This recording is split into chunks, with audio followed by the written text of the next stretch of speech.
The idea that busyness is a virtue and that busyness is a measure of productivity is actually a very new idea.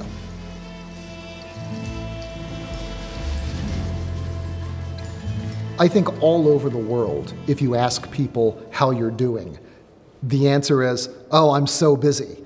It's really amazing how this has become not only a legitimate way to answer the question of how you're doing, but it's almost become like a badge of honor.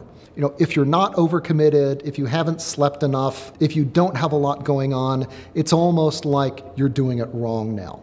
The idea that busyness is a virtue and that busyness is a measure of productivity is actually a very new idea. In the past, people believed that busyness actually was a kind of idleness, in the sense that it signaled that you were not particularly productive, that you were not very well organized. It was also the case that in the Middle Ages, philosophers or theologians regarded busyness as a kind of idleness or as a kind of sloth because it meant that you did not have the time for sort of reflection or contemplation that really marked you out as a rational, thinking human being. That the work that you needed to do in order to develop yourself psychologically or spiritually was work that you could only do in moments of leisure.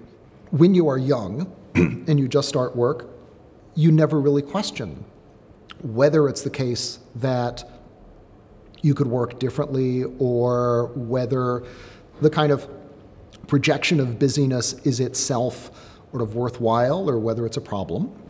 It becomes a habit that's easy to get into and hard to break out of.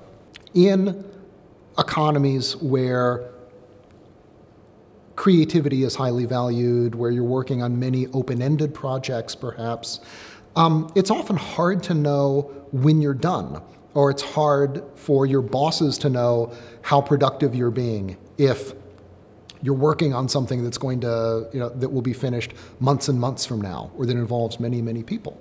And so in an environment where you can't look at a basket of widgets or a field that's been plowed, how busy people appear and how much time they spend in the office become stand-ins for better measures of productivity. And whether we recognize it or not, most of us come to respond to those signals.